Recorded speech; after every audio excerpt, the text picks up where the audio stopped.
Jadi kalau kita memberikan kelas silent bagi orang yang belum pernah yin sama sekali atau belum pernah yoga sama sekali, yang mereka rasakan satu, kesakitan menahan dalam waktu yang lama.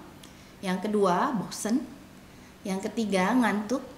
Yang keempat, salah masuk kelas. Tapi for me so much to learn, dan yang banyak input juga dengan yang Lucy bilang ya begini. Dan juga Fanny kan bilang jangan pakai Anda, jangan pakai itu. Jadi, aduh, so much to learn. Jadi, thank you so much ya. Kita jadi tidak sehat bukan karena kita tidak melakukan mengolah tubuh, tetapi kita tidak sehat karena emosi kita sendiri. Pada saat kita melakukan sebuah pose, kita belajar untuk menghilangkan ekspektasi pada pose itu pada saat mengarahkan. Jadi kita mungkin tidak perlu mengatakan pose ini stretchingnya lebih intens, pose ini rasanya lebih baik gitu. Jadi kita kasih aja yang mana yang terasa lebih sesuai untuk mereka. Kita bisa sebutkan, pilih salah satu yang mana terasa lebih sesuai, silakan diam di situ. Jadi kadang kalau kita bilang begini akan lebih terasa stretchingnya, bagi sebagian orang mungkin sebaliknya. Jadi pada saat kita bilang oke, boleh opsi 1, opsi 2 kalau mau lebih terasa stretchingnya, begitu dia coba stretchingnya jadi hilang gitu kan. Kalau orang yang belum pernah melakukan, dia akan mikir kok gurunya bohong nih gitu. Katanya lebih berasa gitu kan. Jadi kita berikan bagi yang pelakunya sendiri untuk merasakan seperti apa rasa dari opsi yang kita berikan. Oke, dari semuanya teman-teman grup 1 dan grup 2, bagi sebagian dari kalian ini kan sudah teaching practice terakhir. Apakah masih ada pertanyaan, keraguan, ketidaktahuan, kebingungan? Untuk mindfulness meditation-nya memberikan arahan, apakah sudah cukup nyaman? Masih merasa butuh latihan, ya dilatih. Kalau kita merasa saya rasanya kok masih wagu ngomongnya, masih kurang enak pace-nya, kecepatannya, dilatih. Kemudian kalau saya merasa bahwa mengajar yin dengan mindfulness ini apalagi silent kok sayanya salah tingkah, ya nggak apa-apa, gunakan tools yang kalian miliki. Mau pakai musik misalnya, kemudian memberi penjelasan, nanti lama-lama kita juga akan terbiasa kok dengan keheningan itu. Dan buat saya nggak ada kelas yin yang benar dan salah, termasuk juga dari Paul Grilly sendiri tidak pernah menentukan barometer seperti apa kelas yin yang baik dan sempurna. Jadi kita memiliki tools, ilmu pengetahuan yang kita pelajari, kalian bisa gunakan. Jadi biasanya kalau dari pengalaman saya gitu, orang yang belum pernah melakukan yin atau sudah biasa melakukan yoga style yang lain yang sifatnya yang, tapi pertama kali ikut yin, saya akan prefer memberi penjelasan biasanya.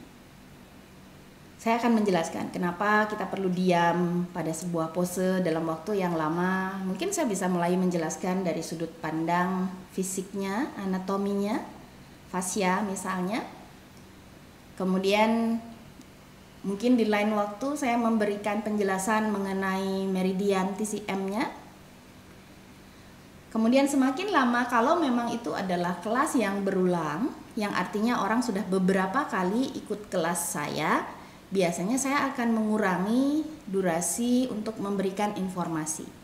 Kalau tadinya mungkin saya silentnya mungkin hanya di satu pose terakhir, semakin lama saya akan kurangi. Mungkin setengahnya saya di awal masih akan memberi banyak penjelasan, setengahnya saya mungkin tidak.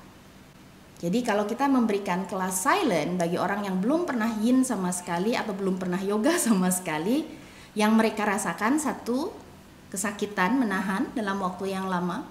Yang kedua, bosen. Yang ketiga, ngantuk. Yang keempat, salah masuk kelas.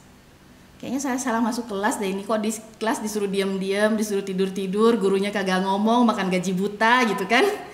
Jadi disitulah peranan ilmu yang kita pelajari supaya kita mampu menjelaskan pose tersebut. Boleh, biasa harus nambah. Silakan. Terima kasih banyak grup 2. Saya semua bisa support sedikit dari belakang.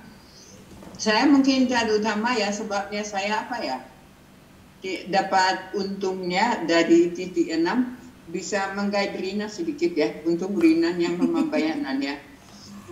Untuk saya menarik banget juga kasih ide-ide ke orang, dan seperti Yuni bilang, kita memang harus pelan-pelan kasih tahu orang masuk ke pose berapa dan perhatian lutut saya. Jadi tadi dengarnya, saya pikir untung juga kalau udah tua ya. Untuk saya memang ada, walaupun saya cukup aktif dengan gerakan, tapi ya I can feel my age, itu memang umurnya betul, tidak bohong. Tapi untuk saya jadi lama-lama merasa itu juga sesuatu yang baik kan. Sebabnya saya lebih mengerti kalau orang masih kaku ini itu. Yang untuk saya, saat saya kan masih ada titik 5 tahun depan aja, saya mau digest dulu. Saya sampai di sana nanti lebih pede teaching practice-nya. Yang saya senang banget kalau di kali ini kita banyak ke mindfulness-nya.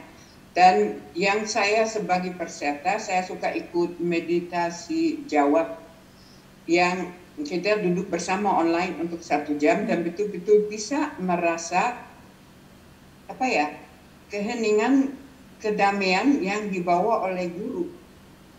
Jadi untuk saya memang yang ini sangat berguna. Saya sadar, aduh, dunia saya dalamnya sempit, ampun malu. Tapi for me so much to learn, dan yang banyak input juga dengan yang Lucy bilang ya begini. Dan juga Fangni kan bilang jangan pakai Anda, jangan pakai itu. Jadi, aduh, so much to learn.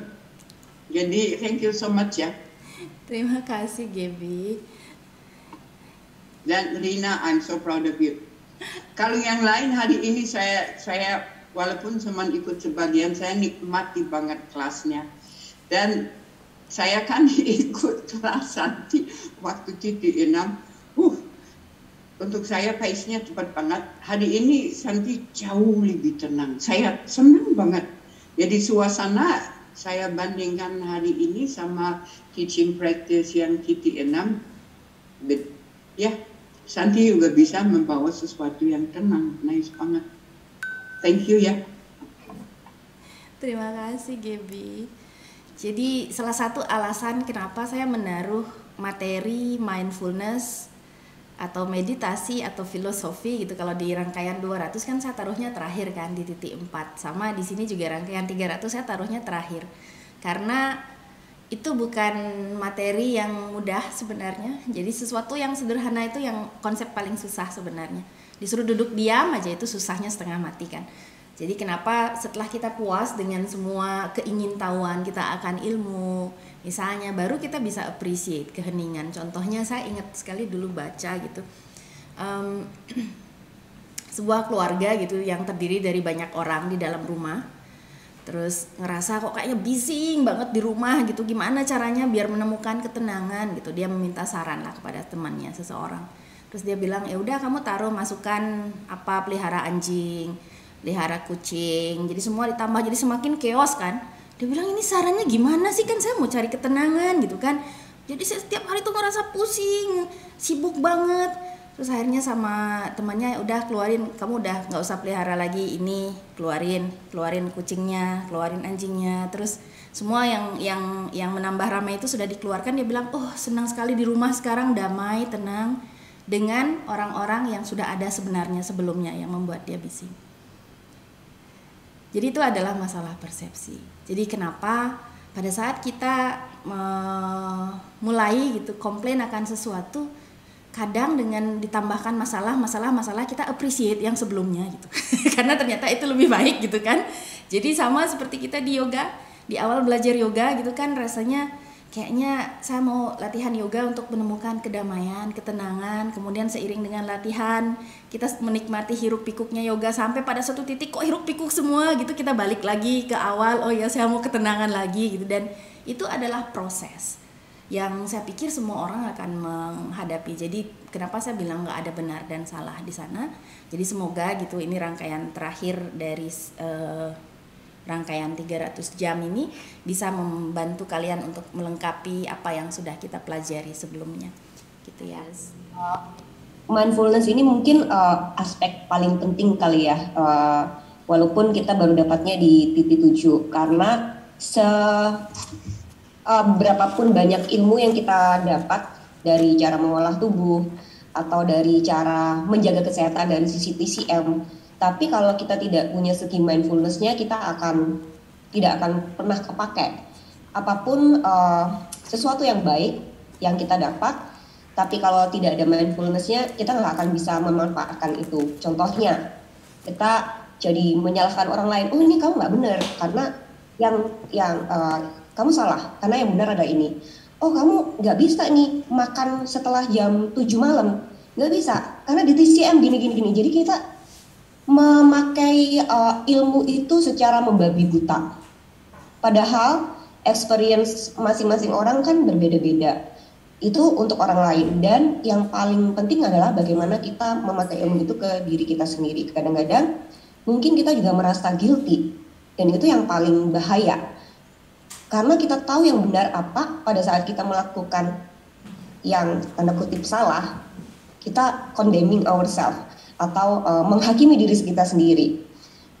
Kita jadi nggak sehat gara-gara mungkin bukan apa yang kita makan, atau kita jadi tidak sehat bukan karena kita tidak melakukan mengolah tubuh, tetapi kita tidak sehat karena emosi kita sendiri.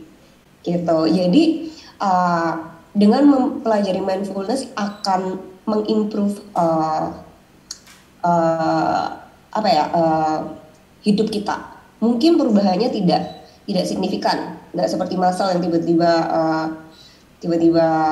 terbentuk. Tapi kalau saya melihat mindfulness itu adalah seperti yin, pelan tapi efeknya jangka panjang gitu. Mungkin yang kita lakukan emang tidak memberikan dampak sekarang, tapi mungkin ke depannya, dimana kita bisa lebih mengontrol emosi, atau secara tidak langsung just being present, karena mungkin itu akan memperbaiki relationship kita dengan orang lain.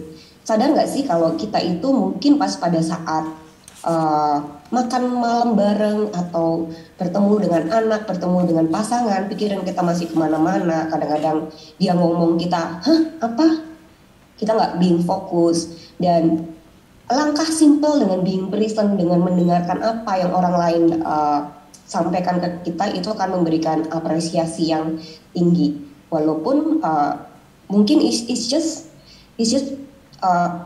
tune in fokus kita ke orang itu. Jadi ya mindfulness itu belajarnya nggak habis-habis sih. Pasti akan ada satu lagi, dan semakin kita belajar mindfulness, kita mengerti bahwa ya apapun yang kita lakukan itu ada resikonya, dan resiko itu diizinkan untuk kita agar kita lebih menguat lagi gitu. Jadi melihat semua itu dari sudut pandang yang berbeda gitu. Kadang-kadang kan kita suka menyalahkan gitu, kenapa gitu kan, dan bagus banget untuk ya sebagai basic kita untuk pada saat ini kan semua orang diombang-ambingkan dengan mental illness yang mungkin raise up gara-gara 2 tahun kemarin. Jadi kita tahu posisi kita sekarang, kita menggunakan energi kita untuk apa yang ada sekarang. Jadi kaki kita nggak tertahan ke belakang, kita bisa step maju ke depan, tetapi kita juga tidak overthinking ke depan seperti apa, karena ya yang ke depan itu adalah ruang untuk yang di atas buat membentuk kita gitu. Jadi kalau kita tahu seperti itu, kita lebih bisa belajar untuk menikmati, enjoy, dan berserah gitu. Itu sih. Thank you, Lucy.